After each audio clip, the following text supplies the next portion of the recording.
பிசாசுக்கு நம்ம எப்படியெல்லாம் இடம் கொடுக்கிறோம்னு தெரியுமா? முதலாவது, பிசாசுக்கு இந்த உலகத்தின் காரியங்களை முக்கியத்துவப்படுத்தி படுத்தி படுத்தி நம்ம தேவனை விட இந்த உலகத்தை முக்கியப்படுத்தும் போது பிசாசுக்கு இடம் கொடுக்க ஆரம்பிக்கிறோம். அது பணமாக இருக்கலாம், அது புகழாக இருக்கலாம், அது எதுவாக வேணாலும் இருக்கலாம், வேலையாக இருக்கலாம், பிள்ளைகளாக இருக்கலாம், எதை வேண்டுமானாலும் இருக்கலாம், பொருளாசையாக இருக்கலாம், பண ஆசையாக இருக்கலாம். இதில் நம்ம ரொம்ப கவனித்து பார்த்து கொண்டே இருக்க வேண்டும். இதில் நம்ம எச்சரிக்கையாக இருக்கணும். இது வந்ததுனால நான் ஆண்டவரோடு இருக்கிற இந்த உறவை குறைச்சிட்டேனா, இது வந்ததுனால நான் ஆண்டவரோடு இருக்கிற அந்த உறவுக்கு நான் முக்கியத்துவம் இழந்துட்டேனா. இப்போ நான் ஒரு உதாரணத்துக்கு சொல்கிறேன், கேளுங்க. உங்கள் வீட்டுக்கு ஒரு சொந்தக்காரர் வர்றாரு, நீங்கள் அவரை கண்டுக்கிறவே இல்லை, வாங்கன்னு கூப்பிடல, உட்கார வைக்கல, நீங்கள் அவரை எதுவுமே மதிக்கலை. அவர் இருப்பாரா? அவர் உள்ளே வரமாட்டார். இதுதான் இன்றைக்கு நமக்குள்ளே இருக்கிற ஆண்டவரை, நமக்குள்ளே உலாவுகிற ஆண்டவரை நாம் மறந்து விடுகிறோம். பலவிதமான சூழ்நிலைகளிலே நாம் மறந்து விடும்போது அவரை அசட்டை பண்ணுகிறோம். அசட்டை பண்ணும்போது, வரும்போது அமர்க்களமாக வந்தார், போகும்போது தெரியவே இல்லை. ஆண்டவர் இங்கே போகிறதுக்கும் போது வெளியே ஒருத்தன் காத்துக்கிட்டே இருக்கான். எப்படா இவனை விட்டு இவர் கிளம்புவார், எப்போ இவனை தூக்கி போட்டு மிதிக்கலான்னு. இதுதான் யூதாஸ் வாழ்க்கையில் நடந்துச்சு. நுழைந்தான் அல்ல, புகுந்தான்.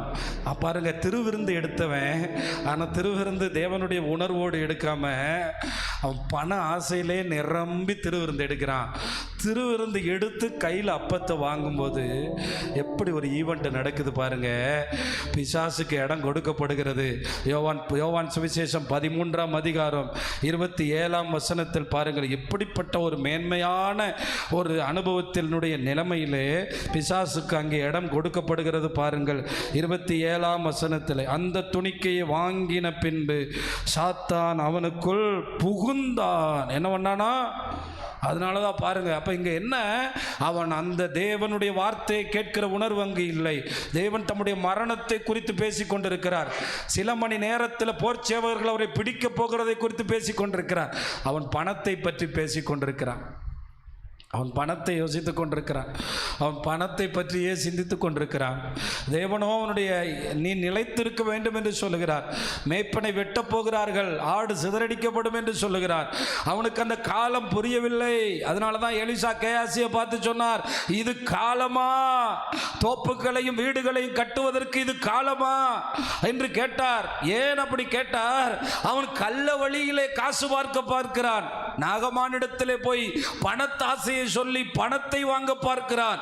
அவன் தேவனுக்கு இடம் கொடுக்க முடியாது. இந்த மாலை வேளையில் நீங்கள் உங்கள் இதயத்தில் தேவனை விட எதற்காகிலும் இடம் கொடுத்தால் பிசாசு புகுந்து விடுவான். புகுந்தால் கொன்று விடுவான், அழித்து விடுவான், எதிர்காலத்தை நாசம் பண்ணி விடுவான், மோசமான முடிவுக்கு கொண்டு போய் நிறுத்தி விடுவான், நடுத்தெருவில் நிறுத்தி விடுவான். ஆனால் தேவனுக்கு இடம் கொடுத்தால் முகங்களை பிரகாசிக்க பண்ணுவார். அதனால தான் சொல்கிறேன், அந்த புகுந்த உடனே அவனுக்கு தற்கொலை என்ன வருது பாருங்க. புகுந்த உடனே பிரசன்னம் போயிருச்சு பாருங்க. புகுந்த உடனே நிம்மதி இழந்துட்டான் பாருங்க. அங்கே பாருங்க, பிசாசு அவனுக்குள் புகுந்தான். அதனால தான் வாங்கக்கூடாததை கையில் வாங்கிறதுக்கு ரொம்ப யோசிக்கணும். வாங்கக்கூடாத நபர்கள்ட்ட எதையும் வாங்கிடக்கூடாது. ஏனென்றால் தேவன் இதை பார்த்து கொண்டிருக்கிறார். தேவ பிரமாணத்துக்கு அப்பாற்பட்டு எதையும் நாம் பெற்றுக்கொண்டக்கூடாது. இது என்னை ஆசீர்வதிக்கும் நம்பிடக்கூடாது. நாம் ரொம்ப கவனமாக இருக்கணும். இந்த காரியத்தை நான் பெற்றுக்கொள்ளலாமா என்பதை யோசிக்க வேண்டும். ஏன்னா எத்தனை பேர் சொல்றீங்க, இயேசு எனக்கு முக்கியம், ஆண்டவர் எனக்கு முக்கியம், அவருடைய பிரச்சனை எனக்கு. ஏன்னா ஆண்டவர் அசட்டை பண்ற இடத்துல இருக்க முடியாது. அசட்டை பண்ணுகிற நபர்களோடு அவர் இருப்பதில்லை. நீங்கள் வெறும் 30 வெள்ளிக்காசுக்கு, வெறும் 30 வெள்ளிக்காசு தன்னுடைய ரட்சிப்பை இழந்து போனான், தன்னுடைய மகிமை இழந்து போனான், தன்னுடைய சந்தோஷத்தை இழந்து போனான், தன்னுடைய எல்லாவற்றையும் இழந்து போனான், எல்லாம் இழந்து போனான். அதனால் தான் 3 தடவை புதிய ஏற்பாட்டில் பிசாசுக்கு இடம் கொடாது எத்தையும் ஆண்டவர். அதனால தான் கூப்பிடும்போதே சொல்லிட்டார், தகப்பனையா, தாயையாவது, நிலத்தையாவது, வீட்டையாவது, குழந்தையாவது, பிள்ளையாவது, பணத்தையாவது, எதையாவது என்னை விட அதிகமாக நேசிக்கிறவன் you are not fit for இந்த ஓட்டத்துக்கு நீ தகுதியானவன் அல்ல. இந்த ஓட்டத்தில் நீ தகுதியானவன் அல்ல. அப்போ ஆண்டவர்கிட்ட கேட்கணும், இந்த ஓட்டத்தில் நான் தகுதியாக இருக்கிறதுக்கு ஆண்டவரே உம்மை விட நான் எதையும் நேசிக்கக்கூடாது. அதனால தான் 3 தடவை பேதுருட்ட கேட்டார். அவன் செத்துட்டான்டா, அவனை விட பெரிய பாவி நீ தான். நீ மறுதளிச்ச சத்தியம் பண்ண இந்த ஆளை தெரியாதுன்னு சொன்னேன். இப்போ உனக்கு ஒரு வாய்ப்பு தர்றேன், நீ என்னை நேசிக்கிறியா? எப்படி? எல்லாத்த விட என்ன நேசிக்கிறியா? எல்லாவற்றை விட என்ன நேசிக்கிறியா? பேதருக்கு மனைவி இருந்தாச்சுன்னு பேர் கூட எழுதலை, பிள்ளை இருந்தான்னு பேர் கூட எழுதலை. அவ்வளவு நேசிச்சிருக்கார் ஆண்டவரை. கையை நல்லா தட்டுங்களேன். அல்லேலூயா. பவுல் தான் சொல்றாரு, பேதுரு தன்னுடைய சகோதரியாகிய தன்னுடைய மனைவியோடு கூட போகிறாரே அப்படின்னு. ஆனால் பேதுரு தன் மனைவியை பற்றி, தன் பிள்ளையை பற்றி, தன் குடும்பத்தை பற்றி, அவர் கொடுக்கப்பட்ட தன்னுடைய காரியத்தில் எவ்வளோ அவரை நேசிக்க முடியுமோ, எவ்வளோ ஒரு அன்பு கூற முடியுமோ. ஆனால் யூதாஸ் பாருங்கள், இந்த ஓட்டத்தில், இந்த மகிமையான ஓட்டத்தில், இந்த ராத்திரியில் கொஞ்சம் உங்களை நிதானித்து பாருங்கள். எதில் நான் ஆண்டவரை விட இடம் கொடுத்து என் வாழ்க்கையை இழந்து போனேன், என் பணத்தை இழந்து போனேன், என் நித்தியத்தை இழந்து போகிறேன், என் மகிமை இழந்து போகிறேன். எதை நான் ஆண்டவரை விட முக்கியத்துவம் கொடுக்கிறவனாய் மாறி விடுகிறேன். பிசாசு எனக்குள்ளே புகுந்து என் நிம்மதியை, என் வாழ்க்கையை பிசாசு புகுந்தால் அடிமைப்படுத்தி விடுவான், அடிமைப்படுத்தி விடுவான், அடிமைப்படுத்தி விடுவான். பிரியமான தேவனுடைய பிள்ளைகள், ஆனால் ஆண்டவர் வந்துவிட்டால் சுதந்திரம் கொடுத்து விடுவார். அல்லேலூயா. ஆண்டவர் வந்துவிட்டால் சுதந்திரம் கொடுத்து விடுவார். அதனால்தான் யூதாஸ் இடம் கொடுத்தது போல நீங்கள் இடம் கொடுக்காதிருங்கள். அவனுக்கு சின்னதாக இருந்தாலும் போதும், உள்ளே புகுந்து நெளிஞ்சு உள்ளே வந்துடுவான். அதனால தான் நீங்கள் இடம் கொடுக்காதீங்க, இடம் கொடுக்காதீங்க. 2வது அப்போஸ்தலர் 5ஆம் அதிகாரம் 3ஆம் வசனத்தில் ஒருத்தவர்கள் குடும்பமாய் இடம் கொடுத்தார்கள். எப்படி பாருங்கள், குடும்பமாய், எப்படி குடும்பமாய் இடம் கொடுத்துருக்காங்க பாருங்கள். 2 பேருக்கும் அவ்வளோ பெருமையும் இருந்திருக்கிறது, பண ஆசையும் இருந்திருக்கிறது. பேதுரு அவனை நோக்கி, அனனியாவே, பேதுரு வந்து காணிக்கை கொண்டு வாங்கன்னு சொல்லவே இல்லை. அவங்க இடத்தெல்லாம் விற்றுட்டு காணிக்கை எடுத்துகிட்டு வாங்கன்னு சொல்லவே இல்லை. தேவையில்லாத வேலை இது. உங்களுக்கு அந்த காரியங்கள் வேண்டுமென்றால் நீங்கள் வைத்துக் கொள்ளலாம். ஒன்று மட்டும் தெரிந்து கொள்ளுங்கள், ஆராதனை, தேவனை தேடுவது, கூட்டங்களுக்கு வருவது, ஜெபிப்பது, காணிக்கை கொடுப்பது, இவைகள் எல்லாம் இதயத்திலிருந்து வர வேண்டும். கடமைக்காக வந்தால் தேவன் அதை ஆசீர்வதிக்க முடியாது. ஏனென்றால் நம்முடைய இதயத்தினுடைய ஆழத்தை தெரிந்தவர் கர்த்தர். முடிஞ்சு போச்சு. எல்லாருக்கும் இடத்த விற்று காத்து கொடுக்குறாங்க, நம்மளும் கொடுப்போம். சரி, ஓகே, இட்ஸ் கிரேட். அப்படியே கொடுத்துட்டு போக வேண்டியதானே. அங்கே பாருங்கள், அந்த காணிக்கை அவர் திறந்து பார்க்கல, அவர் ஓப்பன் பண்ணி பார்க்கல, ஒன்றுமே பார்க்கல. அவர் என்ன கேட்குறாரு? நிலத்தின் ஒரு பங்கை வஞ்சித்து வைத்து பரிசுத்த ஆவியின் இடத்தில் பொய் சொல்லும்படி சாத்தான் உன் இதயத்தை.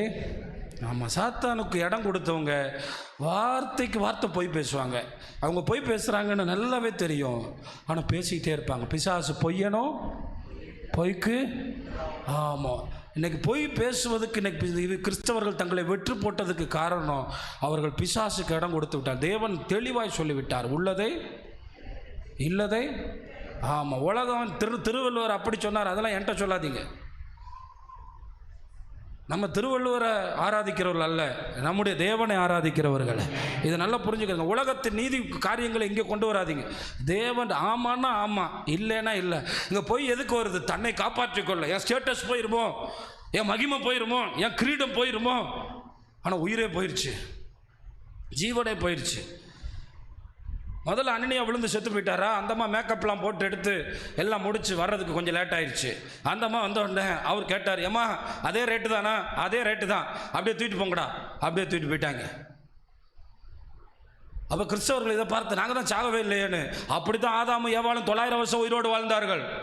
வெளிப்படுத்தல் 21:8 நமக்கு சொல்லுகிறது, பொய்யர்கள் அனைவரும் 2ஆம் மரணமாகிய அக்கினியும் கந்தகமும் எரிகிற.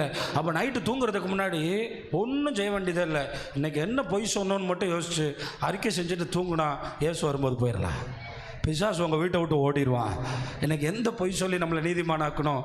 இதில் பொய் சொல்கிறது போது ஆண்டவருக்கு ஏன் பயங்கரமான கோவம் வருதுன்னா, நான் அடிக்கடி சொல்லுகிற எக்ஸாம்பிள் தான். அங்கே ஒரு 1000 ரூபா காணாமல் போயிடுச்சு, நான் எடுத்துட்டேன். நான் எடுக்கலைன்னு சொன்னேன்னா, நான் இன்னொருத்தன் எடுத்துட்டான். என்ன, இப்போ நான் எடுத்துட்டேன், நான் எடுக்கலைன்னு சொல்லிட்டேன்னா நீங்கள் எல்லோரும் குற்றவாளி. இப்போ இவ்வளோ பேரக்கூடிய நியாய தீர்ப்பை நான் வாங்கணும். ஏன்னா நான் எடுக்கலைன்னு சொன்னதுனால இங்கே இருக்கிற எல்லாரையும் இப்போ உலகம் எப்படி பார்க்கும்? அவர் எடுக்கலைன்ட்டார்ப்பா, அப்போ அவர் தான் எடுத்திருப்பார், அப்போ அவர் தான் எடுத்திருப்பார், அப்போ அவர் தான் எடுத்திருப்பார், அப்போ அவர் தான் எடுத்திருப்பார். இந்த பொய் என்பது இன்னொருவனை குற்றவாளியாய் மாற்றுவதினாலே ஆண்டவர் இதை பார்க்கும்போது மிகப்பெரிய பாவமாய் பார்க்கிறார். என்ன இப்படி சொல்லிட்டாங்களே, என்ன இப்படி பண்ணிட்டாங்களே, அப்படின்னு பார்க்குறார். ஆதியாகமம் 3ஆம் அதிகாரம் 1ஆம் வசனத்தில் அங்கே பாருங்கள் அவன் எப்படிப்பட்ட வார்த்தையை பேசுகிறான் என்பதை பாருங்கள். ஆதியாகமம் 3ஆம் அதிகாரம் 1, தேவனாகிய கர்த்தர் உண்டாக்கின சகல காட்டு மிருகங்கள் காட்டு ஜீவன்களை பார்க்கல சர்ப்பமானது தந்திரம் உள்ளதாக இருந்தது. அது ஸ்திரியை நோக்கி, நீங்கள் தோட்டத்தில் உள்ள சகல விருட்சங்களின் கனியை புசிக்க வேண்டாம் என்று தேவன் சொன்னது உண்டோ என்று. அவங்க எல்லாருக்குமே இப்போ புரியுமில்ல, இதை படிக்கிற எல்லாருக்குமே பிசாசு என்ன சொல்லுது, சாத்தா என்ன சொல்லுதுங்க, என்னங்க இப்படி சொல்கிறீங்க, என்ன சொல்லுது, பொய் சொல்லுது. என்ன பொய் சொல்லுது? ஆண்டவர் தோட்டத்தில் உள்ள எல்லா கனியையும் சாப்பிட வேணான்னு சொல்லவே இல்லை. பிசாசு ஏன் நெகட்டிவாக பேசுகிறான்? உங்கள் சபையில் இதெல்லாம் செய்யக்கூடாதுன்னு சொல்லியிருக்காங்களோ, முடிஞ்சு போச்சு. உங்கள் சர்ச்சில் இதெல்லாம் கூடாதா, முடிஞ்சே போச்சு. ஐயோ உங்கள் சர்ச்சில் இதை செய்ய முடியாதா, போச்சு. என்ன கேட்குறான் பாருங்க, இதை செய்யலாமான்னு கேட்கலாம். இவ்வளவு ஆண்டவர் புசிக்க கொடுத்துருக்காரான்னு கேட்கல. தோட்டத்தில் எத்தனை மாங்கனிகள் இருந்திருக்கலாம், கொய்யா இருந்திருக்கலாம், ஆப்பிள் இருந்திருக்கலாம், எல்லாம் இருந்திருக்கலாம், எல்லாமே இருக்கு. எல்லாத்தையும் சாப்பிட்டு ஜாலியாக இருந்திருக்கலாம், சந்தோஷமா 4 நதி இருக்கு, குளிச்சிருக்கலாம், ஜாலியா மகிழ்ச்சியா இருந்திருக்கலாம், எல்லாம் செஞ்சிருக்கலாம். ஆனால் வந்து கேட்குறான், கூடாதுன்னு சொன்னாரோ, எதுவுமே சாப்பிடக்கூடாதுட்டாரோ. பாருங்களேன், பொய் பேசுகிறவன்ட்ட பிசாசுக்கு நீங்கள் இடம் கொடுத்துட்டீங்கன்னா பதிலே நீங்கள் என்ன தான் பேசுவீங்க, பொய் தான் பேசுவீங்க. கேள்வியில் பிசாசு பொய் சொல்லுது, பதிலில் ஏவாள் பொய் சொல்கிறாங்க. இப்போ நீங்கள் சொல்லுங்கள், ஏவாள் சொன்ன பொய் என்ன? ஆனாலும் தோட்டத்தில் பாருங்கள், ஸ்திரீ சர்ப்பத்தை நோக்கி, நாங்கள் தோட்டத்தில் உள்ள விருட்சங்களின் கனியை புசிக்கலாம், ஆனாலும் தோட்டத்தின் நடுவில் இருக்கிற விருட்சத்தின் கனியை குறித்து தேவன் நீங்கள் சாகாதபடிக்கு அதை புசிக்கவும் அதை தொடவும் வேண்டாம் என்று சொன்னார். இது எப்படி பாருங்கள், எப்படிப்பட்ட வியாக்கியானம் பாருங்கள். ஆண்டவர் புசிக்கக்கூடாதுன்னு தான் சொன்னார், என்ன கூடாதுன்னு சொல்லலை, தொடக்கூடாதுன்னு ஆண்டவர் சொல்லவே இல்லை. நீ புசிக்கும் நாளிலே சாகவே சாவ. அப்போ பிசாசுக்கு இடம் கொடுக்கிற தேவனுடைய பிள்ளைங்களோட வாழ்க்கையில் பொய்யும் புரட்டுமான வாழ்க்கை மாறிவிடும். கிறிஸ்தவனா நீ? இல்லை. நீ கிறிஸ்தவனப்பா? இல்லை. வாழ்க்கையின் முழு அத்தியாயம் பொய்யாக மாறி போய்விடும். நாம் எல்லா இடத்திலும் நேர்மையாக வாழ்வதற்கு தேவனுக்கு இடம் கொடுக்க வேண்டும். உண்மையாய் நடந்தவர்கள் இளைப்பாறுதலுக்குள் பிரவேசிப்பார்கள் என்று வேதம் சொல்கிறது. எனக்கு இருக்கிற தேவனுடைய பிள்ளைகளே, நீங்கள் உண்மையாய் இருந்தால் இளைப்பாறுதல் மட்டுமல்ல, பரிபூர்ணமாய் ஆசீர்வதிக்கப்படுவீர்கள். நீங்கள் ஏதோ செல்வத்தில் மட்டுமல்ல, சுகத்தில், நன்மையில், எல்லாவற்றிலும் தேவன் உங்களை ஆசீர்வதிப்பார். ஆண்டவர் உண்மை உள்ளவனுக்கு பொய் சொல்லிட்டு உங்களை நீதிமானாக்கிட்டு நீங்கள் போயிடலாம். இந்த பொய்யெல்லாம் சேர்ந்து சேர்ந்து சேர்ந்து சேர்ந்து சேர்ந்து சேர்ந்து சேர்ந்து சேர்ந்து எப்படிப்பட்ட ஒரு நியாய தீர்ப்பை கொண்டு வந்து நம்ம முன்னாடி நிறுத்தும் என்பதை நீங்கள் புரிந்து கொள்ள வேண்டும். பிசாசுக்கு இடம் கொடுக்கிறவன் பணத்தையும் உலகத்தையும் பெரிதாய் பார்த்து பிசாசை புகுந்து போக விடுகிறான். இரண்டாவது பாருங்க, அந்த அம்மா பிசாசுக்கிட்ட பேசும்போது எப்படி பேசுது பாருங்க. புசிக்கவும் தொடவும் கூடாது என்று சொன்னார். ஆண்டவர் நல்லவருங்க, சாப்பிட்றதுல தடை பண்ணல, உடுத்துறதுல தடை பண்ணல, வாழ்றதுல தடை பண்ணல, பரிசுத்தம் அவருக்கு பிரியமாக வாழணும்னு சொல்லியிருக்காரு. அவர் இதை செய்யாத ஆண்டவர் நமக்கு எல்லா அனுகூலமும் தந்திருக்காரு. எவ்வளவு நல்ல தகப்பன். அப்போ வசனத்தை பார்த்து அவர் என்ன செய்யக்கூடாதுன்னு சொல்லியிருக்காருங்கிறத நம்ம கண்டுபிடிக்கணும். ஆனால் தோட்டத்தில் எல்லாவற்றையும் புசிக்கலாம், ஆனால் அந்த தோட்டத்தின் நடுவில் இருக்கிற நன்மை தீமை அறியத்தக்க கனியை புசிக்க கூடாதுன்னு சொன்னார். ஆனால் இந்த அம்மா எக்ஸ்ட்ரா ஃபிட்டிங் போட்டு பொய் சொல்கிறாங்க. அப்போ இதுலேருந்து என்ன தெரியுதுன்னா, நான் சொல்கிறேன், அப்போ பொய்யே சொல்லாமையே கிறிஸ்தவங்க வாழ்ந்துடலாமா அப்படின்னு கேட்டிங்கன்னா, நீங்கள் ஒரு சின்னதாக பொய் சொன்னாலும் உங்களுக்குள்ள இருக்க ஆவியானவர் துடித்து கொண்டே இருப்பார். நீ எப்படி இப்படி பேசிட்ட, அது சரியில்லையே, நீ உள்ளது தானே சொல்லியிருக்கணும், நீ ஏன் இப்படி சொன்னேன்னு உங்கள்கிட்ட கண்டிப்பாக போராடுவார். உங்களை அறிக்கை செய்ய சொல்லுவார். உங்கள் மனதுக்குள்ளே போராடி உங்களுக்குள்ளே கிரியை நடப்பிப்பார். அதனால் என்ன கேட்குற தேவனுடைய பிள்ளைகளே, சின்ன சின்ன பொய் சொன்னாலும் நமக்குள்ளே ஒரு பெரிய மனபாரம் வருது. ஆண்டவர் இருக்கும்போது அது கண்டிப்பாக வரும். பிசாசுக்கு இடம் கொடுக்காதீங்க, தேவனுக்கு கதவுகளை திறங்கள். அவர் உங்களோடு போஜனம் பண்ணி உங்களோடு வாசம் பண்ணுவார். பிசாசுக்கு ஒரு நாளும் இடம் கொடுத்து விடாது. மூன்றாவது பிசாசுக்கு இடம் கொடுக்கும்போது மார்க் 4ஆம் அதிகாரம் 15ஆம் வசனத்தில் விதைக்கிறவனுடைய ஓமையில் கர்த்தர் சொல்லும்போது அங்கே என்ன பண்ணுகிறான், சர்ச்சுக்குள்ளே உட்கார்ந்துருக்கானா. அடப்பாவி, இங்கேயுமா வர்ற, இங்கே தான் நீ இருக்க மாட்டேன்னு சொல்லி நாங்கள்லாம் வந்து உட்கார்ந்துருக்கோம், இங்கே வந்து என்ன வேலை பார்க்குறான். 4ஆம் அதிகாரம் 15ஆம் வசனத்தில் என்ன வேலை பார்த்துக்கிட்டு இருக்கான் பாருங்க. வசனத்தை கேட்ட உடனே, இப்போ எத்தனை பேர்கிட்ட வந்து எடுத்தானோ தெரியாது, பர்ஸை எடுக்கவே மாட்டான், பர்ஸ் அப்படியே தான் இருக்கும், காசை எடுக்கவே மாட்டான். ஆனால் வசனத்தை தானே எடுத்துருவான். ஏன்னா ஆண்டவர் ஒருத்தனை ஆசீர்வதிக்கிறதுக்கு வச்சிருக்கிறதே வசனம் தான். ஒருத்தனை ஆண்டவர் ஆசீர்வதித்து விடுவிக்கிறதுக்கு அவர் வச்சிருக்க ஒரே லாஜிக் வார்த்தை மட்டும்தானே. வார்த்தை இல்லாமல் ஒருத்தன் வாழ்க்கையை மாற்ற முடியாது. ஒருத்தனை குணமாக்குறதுக்கும், ஒருத்தனை உயிர்ப்பிக்கிறதுக்கும், ஒருத்தனை மனம் திரும்புறதுக்கும்.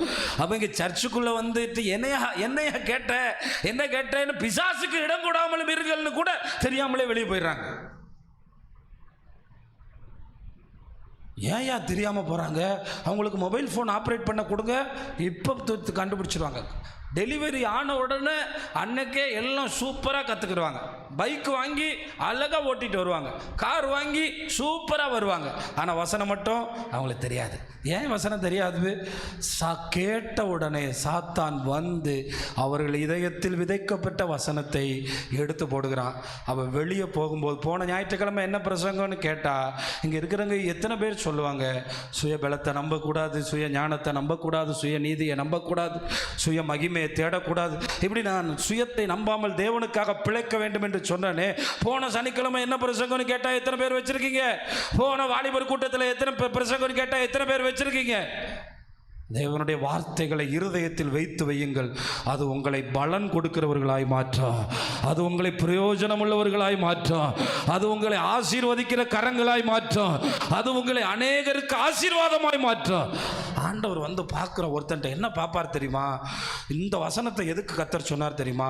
உள்ளவன் எவனோ அவனுக்கு கொடுக்கப்படும். நான் எப்படி நம்புறேன்னா, எவன் ஒருவன் தேவன் பேசும்போது வசனத்தை கேட்டு இருதயத்தில் வச்சிருக்கானோ அவனுக்கு எல்லாத்தையும் கொடுத்துருவாரியா. கையை நல்லா தட்டி கர்த்தரை மகிமைப்படுத்துங்க. அல்லேலூயா. ஆனால் எவன் ஒருவன் கேட்டு வசனத்தை விட்டு விடுகிறானோ, நான் சொல்லக்கூடாது. வசனம் பாருங்கள், அந்த இடத்துல உடனே வசனத்தை எடுத்து போடுகிறான். வசனத்தை இருதயத்தில் வைத்துக்கொள்ள வேண்டும், வசனத்தை உள்ளத்தில் வைத்துக்கொள்ள வேண்டும். வசனத்தை அதனால தான் சொல்கிறேன், காது கேட்காதவங்களாம் மிஷின் மாட்டியாவது கேளுங்க.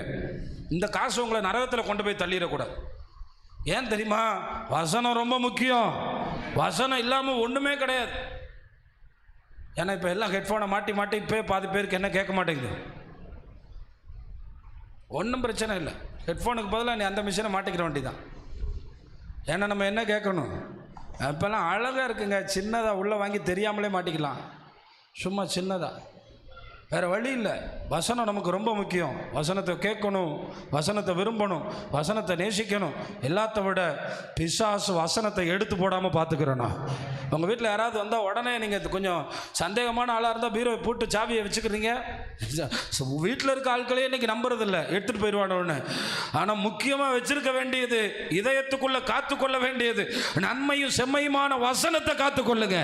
ஏன்னா இவன் இதை தாங்க எடுத்துகிட்டு போகிறான். தேவன் மேலே இருக்க அன்பை குறைக்க பார்க்குறான், பொய் பேச வைக்கிறான். அதுக்கடுத்து வசனத்தை நம்மக்கிட்ட இருந்து எடுத்து போடுறான். வீட்டில் போய் நைட்டு சாப்பாடு சாப்பிடும்போது உட்காந்து பிள்ளைங்கிட்ட கேளுங்க, இன்னைக்கு என்னப்பா பேசினாரு, என்ன சூப்பராக. இன்னொருத்தவங்க சொல்லும்போது இன்னும் கொஞ்சம் இதயத்தில் வரும், ஆண்டவர் அந்த வீட்டுக்குள்ளே இருப்பார். பரவாயில்லையே, என் வார்த்தையை முக்கியப்படுத்துகிறாங்களே. விதைக்கப்பட்ட வசனத்தை எடுத்து போடுகிறான். இவர்கள் தான் யாரா? வழியருகே விதைக்கப்பட்டவங்க. இவங்க தான் யாரா? வழியருகே விதைக்கப்பட்டவங்க. நான் ஒன்று மட்டும் சொல்கிறேன், இன்றைக்கி நிறைய பேர் சொல்கிறாங்கல்ல, அடுத்த வருஷம் சரி பண்ணிடுவேன், அதுக்கு அடுத்த வருஷம் சரி பண்ணிடுவேன். வசனம் இருதயத்தில் இருந்தால் இன்றைக்கே விசுவாசம் வரும், இப்பொழுதே சரி பண்ண முடியும். அல்லேலூயா.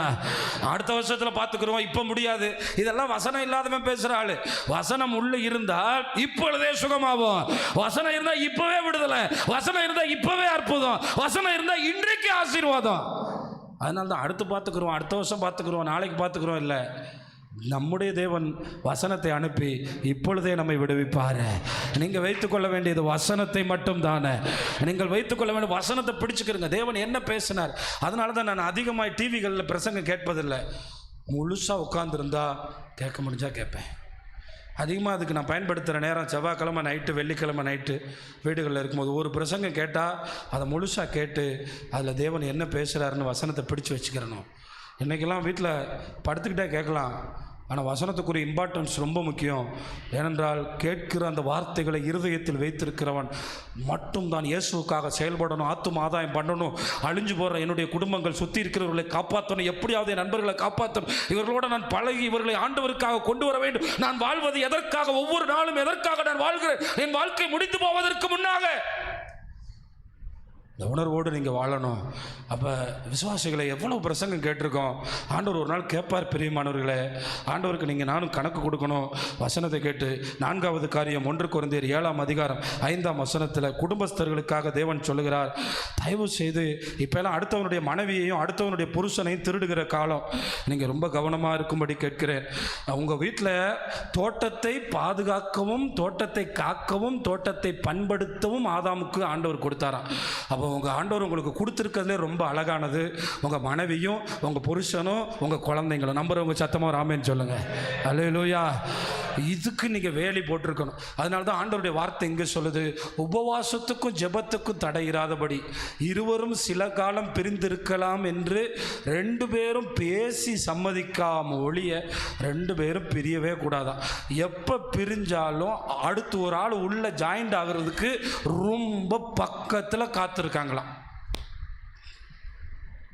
நீங்கள் சண்டை போட்டுட்டு 2 நாள் உங்கள் அம்மா அப்பா வீட்டுக்கு போனீங்கன்னா அடுத்த ஒரு ஆள் ரெடியாக தட்டிக்கிட்டு இருக்கா அவங்க குடும்பத்தை கிளப்புறதுக்கு. நீங்கள் ரொம்ப கவனமாக இருக்கணும். அதனால தான் ஆண்டவர் சொன்னார், உங்களுக்குள்ள சண்டை வந்தாலும் சாயங்காலமே முடிச்சிருங்க. அந்த சண்டையை தொடர விட்டீங்கன்னா இன்னொரு ஆள் எப்படா உங்கள் வீட்டுக்குள்ள சண்டை வரும்னு ரெடியாக காத்துக்கிட்டு இருக்கான். ஆண்டவருடைய வார்த்தை எவ்வளோ தெளிவாக இருக்கு பாருங்க குடும்பத்தை காப்பாற்றுவதில். ஏன்னா குடும்பத்தை உண்டாக்கினவர் அவர், பிள்ளைகளை தந்தது அவர், குடும்பத்தை அழகாக்குறது அவர், சந்ததியை பற்றி பேசுகிறவர் அவர். ஆபிரகாம் இடத்தில் பேசும்போது 1000 தலைமுறைகளை பற்றி பேசினவர் அவர். அவர் அப்படிப்பட்ட தேவன். நமக்கு என்ன சொல்லுகிறார்? அருமையான வார்த்தை. ஜெபம் பண்ணுறதுக்காக இன்றைக்கி நான் போகிறேன், அது நிமித்தம் அதுவும் பெர்மிஷன் கிராண்டட் ஆகி தான் போகணுமா? அப்படி இல்லை, நான் ஒருத்தர் பிரியாதிருங்கள். உங்களுக்குள் விரதத்துவம் இல்லாமையால் சாத்தான் உங்களை தூண்டி விடாதபடிக்கு. ஏன்னா இப்போ நீங்கள் பார்க்குறீங்க, ஆமாம், இப்போ இருக்கிற ஆட்களுக்கெல்லாம் அடுத்தவனுடைய புருஷன் அடுத்தவனுடைய மனைவி தான் தேவை. அப்படி ஒரு காலத்தில் வந்துட்டோம். இது இப்போ லேட்டஸ்ட் பாவம். இது சபைக்குள்ளே இருக்குது, ஊழியர்களுக்குள்ளே இருக்குது, இது வெளியே இருக்குது, எல்லா இடத்துல இருக்குது. ஆனால் இன்றைக்கி நீங்கள் இதெல்லாம் சரின்னு நியாயம் இருக்கிறவங்களா இருந்தால் நாளைக்கு நம்ம குடும்பத்தில் இந்த பாவங்கள் வந்தால் தாங்கிக் கொள்ள முடியுமான்னு தெரியாது. அதனால தான் ஆண்டவர் உங்களுக்கு கொடுத்த குடும்பம் ஒரு தோட்டம் மாதிரி. அது இருக்கிற வரதான் நம்ம அழகாக இருப்போம்.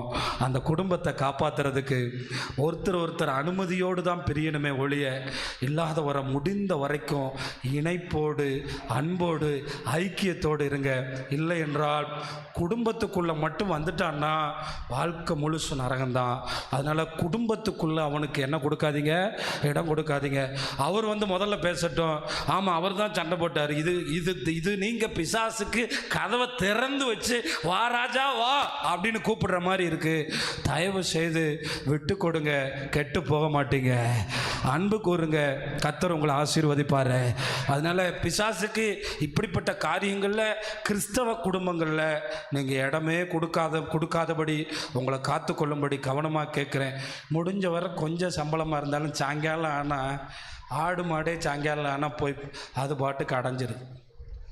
ஆதி மனுஷன் கரெக்டாக கரண்ட் கண்டுபிடிக்காதனால சூரிய ஒளி மங்குன உடனே வீட்டுக்கு போயிடுவானா. அப்படி தான் வாழ்ந்தாங்க. இன்றைக்கி இந்த வெளிச்சமெல்லாம் உண்டாக்கின பிறகு தான் இரவு நேரங்களில் வெளியில் போகிறது இருக்கிறது.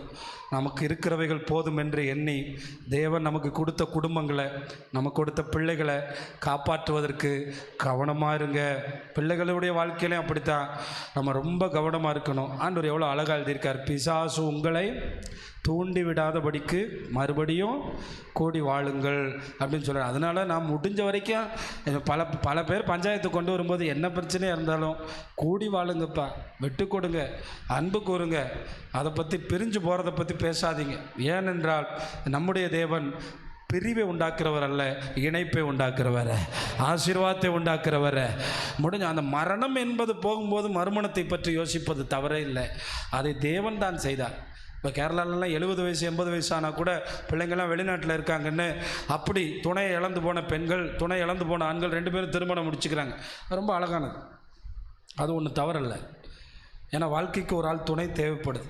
அது நிமித்தம் அப்படி தங்களுடைய வாழ்க்கை ஏதோ ஒரு துணை வேண்டுமே, பிள்ளைங்கள்லாம் வெளிநாடுகளில் இருக்கிறாங்களே, வாழ வேண்டுமே என்று, என் புருஷன் இறந்து போயிட்டான், உன் கணவர் இறந்து போயிட்டான் அப்படி பார்த்து இப்பொழுது கேரளாவிலெல்லாம் அப்படிப்பட்ட காரியங்கள் எல்லாம் வந்து விட்டதுன்னா இப்போ அது பிரச்சனை இல்லை. ஆனால் நம்முடைய தேவன் நமக்கு தந்திருக்கிற குடும்பங்களில் இருக்கிறவர்களை நாம் இழந்து போகாதபடி காத்துக்கொள்ள நல்ல ஐக்கியமாக இருங்க, நல்ல அன்பாக இருங்க.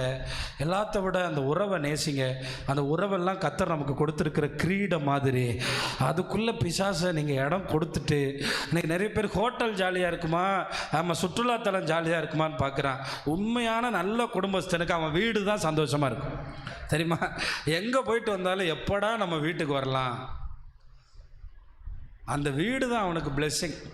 ஏன்னா அந்த வீடு தேவனால் ஆசீர்வதிக்கப்பட்டிருக்கு. அந்த வீடு அப்படி கர்த்தர் இன்னைக்கு நம்மளை பார்த்து அப்படி சொல்லுகிறார். மத்தேயு 16ஆம் அதிகாரம் 22, 23 காரியங்களில் பிசாசுக்கு இடம் கொடுக்குற காரியங்களில் ஒரு சில காரியங்களை மட்டும் சொல்லி நான் முடிக்கிறேன். அங்கே தேவனுக்கு ஏற்றவைகளை சிந்திக்காமல் மனுஷனுக்கு ஏற்றவைகளை சிந்திக்கும் போது பிசாசு வந்துடுறான். கஷ்டப்படவே கூடாது, ஜாலியாக இருக்கணும், என்ஜாய் பண்ணிக்கிட்டே இருக்கணும், நல்லா ஜாலியாக என்ஜாய் பண்ணணும் அப்படி சொல்கிறானே, அவன் பிசாசுக்கு என்ன கொடுத்துருவான், இடம் கொடுத்துருவான். மத்தேயு 16ஆம் அதிகாரம் 22ஆம் வசனத்தில் அப்பொழுது பேதுரு அவரை தனியே அழைத்து கொண்டு போய், ஆண்டவரே இது உமக்கு நேரிடக்கூடாதே, இது உமக்கு சம்பவிப்பது இல்லை என்று அவரை கடிந்து கொள்ள தொடங்கினான். எப்படி பார்த்தீங்களா, இயேசுநாதரையே கடிந்து கொள்கிறான். நான் சிலுவையில் அறையப்பட போகிறேன், என்னை பிடிச்சி சிலுவையில் அறையப்பட போகிறாங்க, 3ஆவது நாள் உயிரோடு எழும்புவேன், கல்லர் கையில் நான் கொடுக்கப்படுவேன்னு சொன்னப்ப இயேசுநாதர் பிறந்ததே இதுக்காகத்தான், இயேசுநாதர் வந்ததே இதுக்காகத்தான். தனியாக கூட்டிகிட்டு போய் இது மட்டும் நடக்கவே கூடாது, ஐயோ இது நடந்துடவே கூடாது. பாருங்க, பேதுரு இயேசுநாதர் நமக்காக ரத்தம் சிந்துறதையே தடுக்க பார்க்கிறாரு. அப்ப ஆண்டவர் ஒரு தடவை பயங்கரமா கோவப்பட்டிருக்கார் அவருடைய வாழ்க்கையில. இதுதான் அது. 23ஆம் வசனத்தில் பாருங்கள், அவரோ திரும்பி பேதுருவை பார்த்து, எனக்கு பின்னாக போ சாத்தானே. ஆண்டவர் எவ்வளவு கவனமா இருந்திருக்கார் பாருங்க. சாத்தான் இப்ப யாருக்குள்ள வந்துட்டான், பிரதான சீசனுக்குள்ள. சாத்தான் மனைவிட்ட வருவான், சாத்தான் பிள்ளைகிட்ட வருவான், சாத்தான் புருஷன்ட்ட வருவான், சாத்தான் யார் வழியில் வேணாலும் வருவான், பாஸ்டர் வழியில் கூட வருவான். அதனால தான் நான் ஆலோசனை கொடுக்கறதுக்கு ரொம்ப பயப்படுவேன், ரொம்ப யோசிப்பேன். இந்த ஆலோசனை தேவனுடைய ஆலோசனை தானா, இது நம்ம இவங்களுக்கு கொடுக்கலாமா, இவங்க பாடுபடுவாங்களா, இவங்க கஷ்டப்படுவாங்களா? இன்னைக்கெல்லாம் யாரை பார்த்தாலும் ஊழியத்துக்கு வான்னு கூப்பிடுறாங்க.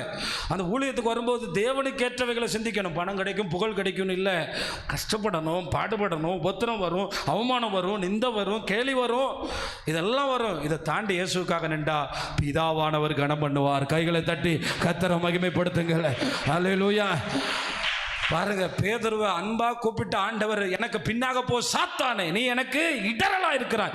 தேவனுக்கு ஏற்றவைகளை சிந்தியாமல் மனுஷனுக்கு ஏற்றவைகள். அதனால தான் அந்த கெத்செமனே தோட்டத்தில் இயேசுவை பிடிக்க வரும்போது அப்படி 2 கையை நீட்டி சொன்னார், உலகத்தின் அதிபதி என்னிடத்தில் வருகிறான், அவனுக்கு என்னிடத்தில் ஒன்றும் இல்லை. இதாங்க நல்ல சாட்சி. நீங்கள் சொல்ல முடியுமா, பிசாசு இந்த உலகம் என்னுடையது என்று சொல்லுகிறான், பணம் என்னுடையது என்று சொல்லுகிறான். அப்போ பணம் வச்சிருக்க கிறிஸ்தவனுக்குள்ள பிசாசு புகுந்துருவானா? இல்லவே இல்லை. நேர்மையாக சம்பாதிச்சு ஒருத்தன் பணம் வச்சிருக்கானா அவனுக்குள்ள ஆண்டவர் இருப்பார். கொள்ளையடிச்சு சம்பாதிச்சு வச்சிருக்கானா அங்க பிசாசு புகுந்துருவான். லஞ்சம் வாங்கி வச்சிருக்கானா அங்க பிசாசு புகுந்துருவான். அப்படிப்பட்ட ஆளுகளுக்குள்ள பிசாசு புகுந்துருவான். அதனால நீங்க எப்பயும் சொல்லுங்க, இயேசுக்காக பாடுபடணும், உபத்திரம் வந்தால் நிற்கணும், இயேசுக்காக உபத்திரவங்களை சகிக்கணும், அவர் தந்த ரட்சிப்புக்காக சகிக்கணும். அதுதான் தேவனுக்கு ஏற்ற சிந்தை. ஆண்டவர் சில பாடுகளின் வழியா எங்களை நடத்துறாருன்னா அது நல்லது, சில உபத்திரவங்கள் வழியா நடத்துறாருன்னா அது நல்லது. அது இதனாலதான் இயேசுவையே பார்க்காம, இயேசுவோடு இணைந்து இருக்காம ஆவியில இயேசுவை தரிசித்த பவுல் சொல்றார், உபத்திரவமோ நிர்வாணமோ பசியோ பட்டினியோ நாங்கள் எந்நேரமும் கொல்லப்பட்டாலும் அடிக்கப்படும் ஆடுகளைப் போல் எண்ணப்பட்டனாலும் வருங்காலமோ நிகழ்காலமோ தேவதூதர்களோ எதுவோ பட்டயமோ பசியோ எதுவும் எங்களை கிறிஸ்துவின் அன்பை விட்டு பிரிக்காது. அப்ப பவுல்கிட்ட பேதுரு, பிசாசு என்ன செய்ய முடியும் சொல்லுங்க? பவுல்கிட்ட பிசாசு என்ன செய்ய முடியும்? பிரிக்க. நாங்கள் வாழ்வது இந்த பூமிக்குரியவைகளுக்காக அல்ல, இன்மைக்குரியவைகளுக்காக அல்ல. ஒரு நாள் அவரை பார்ப்போம், முகமுகமாய் அவரை தரிசிப்போம். எப்போ இம்மைக்குரிய ஆசை உங்களுக்குள்ள இருக்கான்னு பார்ப்போம், அதையே தர்ற மாதிரி தந்து உங்களை விழுத்தாட்டிடுவான்.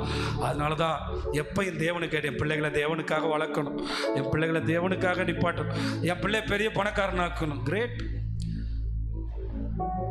சீக்கிரமா பூந்துருவான், பயங்கரமா கல்யாணம் பண்ணணும். Right right.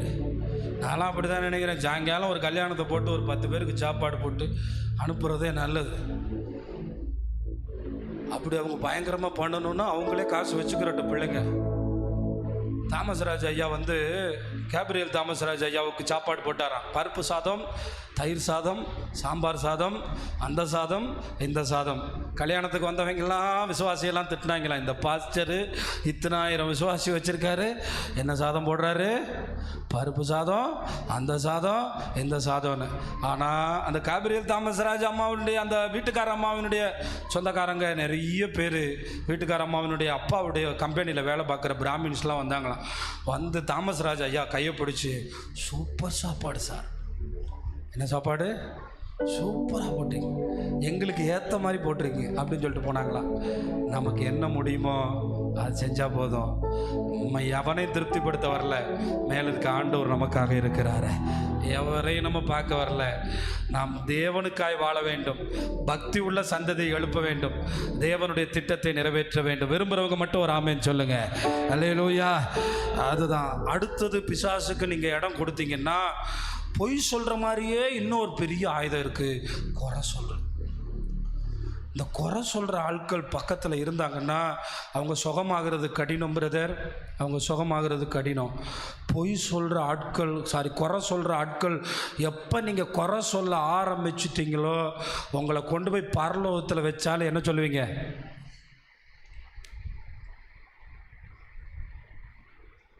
உங்களை கொண்டு போய் ஏதேன் தோட்டத்தில் வச்சாலும் நீங்கள் குறை சொல்லுவீங்க. ரொம்ப கவனமாக இருக்கணும். ஆண்டவர் ஏன் இந்த குறை சொல்லுகிற காரியத்தை கடுமையாக எதிர்க்கிறார் என்றால், இப்போ ஒரு உதாரணத்துக்கு நீங்கள் ஒரு ஆசீர்வாதத்துக்காக சர்ச்சுக்கு வந்து முழங்கால் போட்டு ஜெபம் பண்ணுறீங்க. ஆனால் நீங்கள் ஒரு பாவம் செஞ்சுருக்கீங்க, அந்த பாவம் ஆண்டவர் கண்டுக்கிறவே இல்லை. ஆனால் பிசாசு இப்போ நீங்கள் ஜெபம் பண்ணிட்டுருக்கீங்க, ஆண்டவரே இந்த ஆசீர்வாதத்தை எனக்கு தாருன்னு. உங்கள் ஜெபம் ஆண்டவர் பக்கத்தில் போகுது. பிசாசு ஆண்டவருக்கு பக்கத்தில் இருந்துக்கிட்டு இந்த சகோதரிக்கு நீங்கள் எப்படி கொடுக்கலாம், அது எப்படி, அவள் என்ன பண்ணியிருக்கான்னு உங்களுக்கு தான் தெரியுமே, நான் சொல்லவா, நான் சொல்லி தான் தெரியணுமா ஆண்டவரே அப்படின்னு சொல்லும்போது ஆண்டவர் உங்களுக்காக பரிந்து பேசி பேசி பேசி பேசி உங்களுக்கு எப்படி கொடுக்கறதுன்னு பார்த்துட்டே இருப்பார்.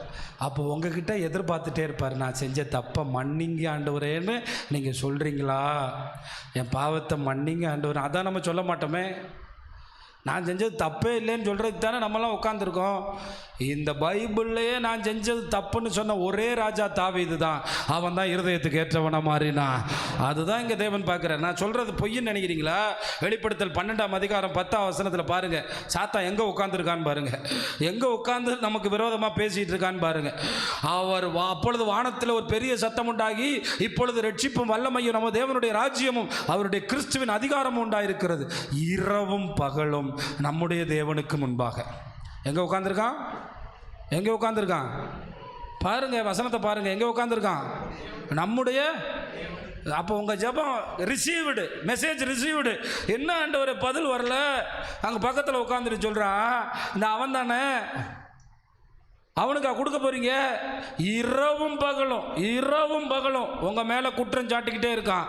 இதில் நீங்கள் உட்காந்துட்டு உங்கள் சகோதரன் மேலே குற்றம் சாட்டினீங்கன்னா, ஏற்கனவே பிசாசு உங்களை பற்றி அங்கே குற்றம் சாட்ட, நீங்களும் உங்கள் சகோதரனை பற்றி குற்றம் சாட்ட, ஆண்டவருடைய கோபாக்கினையும் உங்கள் மேலே வந்துடும். ஆண்டவர் ஏன் உன் கண்ணில் உத்தரம் இருக்கும்போது உன் சகோதரன் கண்ணில் இருக்க துரும்ப பார்க்கக்கூடாதுன்னு சொன்னார்? இப்போ புரியுதா? நீ உன் வாயால் குற்றம் சாட்டும்போது பிசாசுனுடைய வேலையை நீ எடுத்துக்கிறியப்பா. பிசாசு வேலை செய்கிறதுக்காக உன்னை வச்சிருக்கேன். நீ குற்றம் சுமத்துகிறவன் அல்ல, நீ ஆசீர்வதிக்கிறவன். நீ குற்றம் சாட்டுகிறவன் அல்ல, நீ ஆசீர்வாதத்தை பேசுகிறவன். சத்தமா ஒரு ஆமென் சொல்லுங்களேன். அதனால தான் நீங்கள் நல்லா கவனிக்கணும். மாமியார் மோசம், அவர் எப்படியா உன்னை ஆண்டவர் ஆசீர்வதிப்பார்? ஏற்கனவே உன்னை பற்றி ஒருத்தர் குற்றம் சுமத்திக்கிட்டு இருக்கான், மருமக மோசம், ரைட்டு. ஓகோ, நாங்கள் பிசாசுக்கு இடம் கொடுக்குறதுனா விபச்சார பாவம் செய்கிறதுன்னு நினச்சிக்கிட்டு இருக்கோம். அதில் பார்த்தீங்கன்னா ரோமர் 2ஆம் அதிகாரத்தை கொஞ்சம் தடவி பார்த்தீங்கன்னா, அங்கே தேவன் எவனாவது ஒருத்தன் மற்றவங்களை குற்றம் சாட்டுறான்னா அவன் தேவனுடைய கோபாக்கினையை குவிச்சுக்கிறான். ஆமாம், பக்கத்தில் இருக்க ஆளை பார்த்து சொல்லுங்கள், கடவுளுடைய கோபாக்கினைய குமிக்காதீங்க. எப்படி பாருங்க, ஆகையால் மற்றவர்களை குற்றவாளியாக தீர்க்கிறவனே, நீ யாரானாலும் சரி போக்கு சொல்ல உனக்கு இடமில்லை. நீ குற்றமாக தீர்க்கிறவைகள் எவைகளையோ அவைகளை நீ நீயே செய்கிறபடியா நீ மற்றவர்களை குறித்து சொல்லுகிற தீர்ப்பினால் உன்னைத்தானே குற்றவாளியாய் தீர்க்கிறாய். ஒரு உதாரணத்துக்கு நான் சொல்கிறேன், நான் பொய் சொல்கிறவனா இருக்கேன், நான் என்னையவே சொல்கிறேன் பொய் சொல்கிறவனா இருக்கேன். ஆனால் நீங்கள் யாரோ பொய் சொல்கிறீங்க, உங்களை பற்றி நான் சொல்கிறேன் அந்த சகோதரன் ஓவராக பொய் பேசுகிறார் அப்படின்னு. அப்போ நான் சொன்ன பொய்யை ஆண்டவர் மன்னிச்சு அந்த ஃபைலை தூக்கி க்ளோஸ் பண்ணிட்டார். இப்போ நான் உங்களை குற்றம் சாட்டினதுனால எங்கே எடுறா அந்த ஃபைனை, அந்த ஃபைலை எடுத்துகிட்டு வா. ஓஹோ, இவனே என்ன பண்ணியிருக்கான், பொய் சொல்லியிருக்கான். இவன் பொய்யை நான் மன்னிச்சு விட்ருக்கேன், அவன் பொய் சொல்கிறான்னு என்கிட்ட குற்றம் சாட்டு. இப்போ தெரியுதா? எனக்கு ரொம்ப ஞாபகமாக இருக்கிற வசனம் மத்தேயு 7:1-2-3 ரோமர் 2 மனப்பாடமாக வச்சுருக்கேன். எதுக்கு நான் யாரையாவது குற்றம் பேசிக்கிட்டால் முழங்காலில் நின்று மன்னிச்சிருங்கண்ணா தான். இப்போ ப்ராக்டிஸில் தான் இருக்கேன். எதுக்கு? மற்றவங்கள குறை சொல்லக்கூடாது. அதனால் அடிக்கடி சொல்லணும், கர்த்தர் தந்த விசுவாசிகளுக்காக ஸ்தோத்திரம், கர்த்தர் தந்த குடும்பத்துக்காக ஸ்தோத்திரம். நான் சொல்லுவேன், ஒவ்வொரு விசுவாசியும் ஆண்டவர் வச்சுருக்காரு, ஆண்டவர் தந்திருக்கார், ஒரு நோக்கம் இருக்கும். சத்தமாக ஒரு ஆமென் சொல்லுங்களேன். அதனால் மனைவியை பற்றி குறை சொல்கிறது, வீட்டுக்குள்ளேயே விட்டுறீங்களப்பா அவனை கதவை திறந்து, புருஷனை பற்றி குறை சொல்கிறது, பிள்ளையை பற்றி குறை சொல்கிறது, போய் உங்கள் வீட்டினுடைய மகிமையை நீங்கள் போய் கெடுக்கலாமா? இது நல்லதா? நல்லா கையை உயர்த்தி ஸ்தோத்திரம் பண்ணுங்கள் எல்லோரும். ஹல்லேலூயா, நல்லா ஸ்தோத்திரம் பண்ணுங்கள். கர்த்தர் தந்த எல்லாவற்றுக்காக ஸ்தோத்திரம் பண்ணுங்கள். கர்த்தரை துதிங்க, எல்லாரும் துதிங்க. ஹல்லேலூயா, ஹல்லேலூயா, ஹல்லேலூயா, ஹல்லேலூயா. எல்லாரும் கர்த்தரை துதிங்க. ஹல்லேலூயா, ஹல்லேலூயா, ஸ்தோத்திரம். கடைசியா பெருமை உள்ளவங்களா மட்டும் இருந்துடாதீங்க. ஆண்டவருடைய வார்த்தை நமக்கு தெளிவாக சொல்லுது. உங்களுக்கு எல்லாருக்கும் தெரியும், தாழ்மை உள்ளவர்களுக்கு என்ன கொடுக்கிறாரா? கிருபை கொடுக்கிறாரு. பெருமை உள்ளவர்களுக்கு என்ன செய்கிறாரா? எனக்கு 10 பவுன் நகை வச்சுருக்கேன், ஆமாம் அதுதான் உன்னை பரலோகத்தில் கொண்டு போக போகுது. நான் 2 இடம் வச்சுருக்கேன், எனக்கு ஒரு வீடு இருக்குது, எனக்கு ஒரு கார் இருக்குது, எனக்கு ஒரு அது இருக்குது, எனக்கு ஒரு இது இருக்குது. என்ன? அப்போ உலகத்தில் பிசாசுக்கு இடம் கொடுத்தவங்க 3 விஷயத்தை தெளிவாக செய்வாங்க. நீங்கள் சொல்லுங்கள், பொய், குற்றச்சாட்டு, அடுத்தது பெருமை பேசுகிறேன். எங்கள் அப்பா யார் தெரியுமா, எங்கள் தாத்தா யார் தெரியுமா, அவர் யார் தெரியுமா, எங்கள் தாத்தாவோட தாத்தா யார் தெரியுமா. கொஞ்சம் அடங்குவேன். உனக்கு சோறு இருக்கா திங்க? உனக்கு தூங்குறதுக்கு வீடு இருக்கா? உனக்கு வாழ்கிறதுக்கு வசதி இருக்கா?